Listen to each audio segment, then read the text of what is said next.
Hi, I'm Fay Feeney, and my company, Risk for Good, is a new venture set up with one purpose: to consult exclusively with independent corporate directors to strengthen their expertise and oversight of risk management, sustainability and corporate social responsibility, and talent diversity. These are areas I believe the 21st century director will need to understand to keep their business strategy decisions relevant. Now that you know who I am, I want to take a few minutes to level set on our topic: women on public company boards. Tonight I want to acknowledge you for your interest in this issue.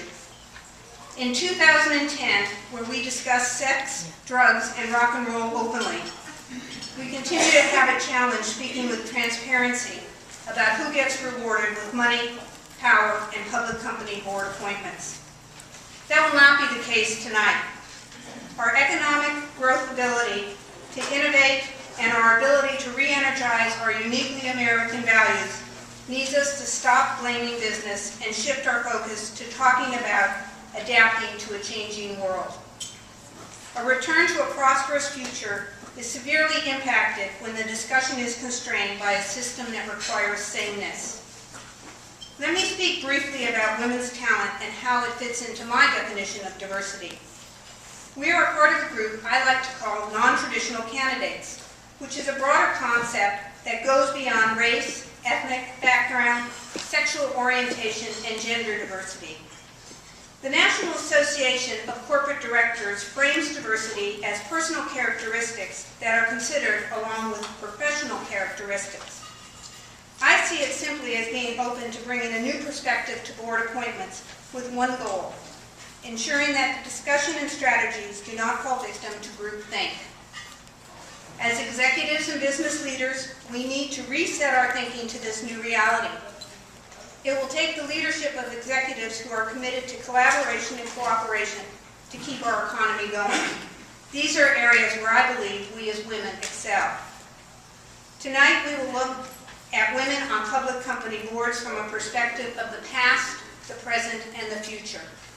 My crystal ball says that the future will be changed forever with just one factor, and that's the internet, which has created a business transparency where trust can be eroded quickly in the one-to-many communication options. Now we can make or break a reputation in 140 characters or less. From the future, let's look at the past.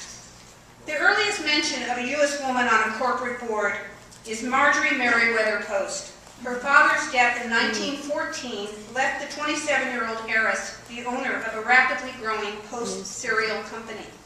She took charge of the board and showed great business acumen in her dealings. 73 years later, in 1987, the very first female independent director was honored by the National Association of Corporate Directors, and her name is Juanita Krause. She had many board appointments, including R.J. Reynolds and J.C. Penney's. So no putting a token label on her. So now to 2010 and women on public company boards. In my opinion, what both men and women want from boards are profitable and sustainable outcomes. These effective boards do well in strategy, corporate performance, and financial oversight. Tonight, our panel will speak about how women fit into the corporate governance landscape.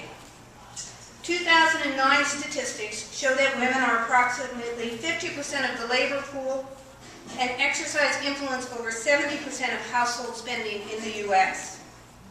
Catalyst found that on average, Fortune 500 companies with 3 or more women on their board significantly outperform those with the least number of women in return on equity by 53% and return on invested capital by 66%.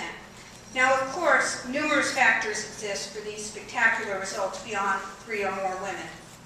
However, companies are still lagging in appointing women to board seats. Women held 15.2% of board seats, a number that reflects very little growth over the past 5 years. Almost 90% of the Fortune 500 had at least one woman director, but less than 20% had 3 or more directors serving together. In California, in 2009, a UC Davis study found in California's corporate boardrooms, women occupy 320 20 of the 3,200 board seats in the top 400. That's just 9.8%. Almost half of the top 400 companies here, 46%, have no women directors. 34% have just one. So kudos to the California companies with the greatest number of women in executive suites. I'd like to name a couple just so we make sure that we keep them in business. Jack in the Box at number 5, Clorox at number 14, and Pete's Coffee and Tea at number 18. So where is boardroom thinking on diversity? The NACD's 2009 Public Company Survey asked the question on gender and ethnic diversity, is it important for board recruitment? 77% agreed and 23% disagreed. So let me bring you current. On December 16, 2009, the SEC approved a new proxy disclosure enhancement rule, which became effective February 28, 2010. Among the new rule, it requires that companies disclose if and how they consider diversity in recruiting board candidates. So let's all take a deep breath and appreciate that the women who paved the way for us as boardroom pioneers are outstanding women. Let's respect the challenges women today who are sitting on corporate boards face.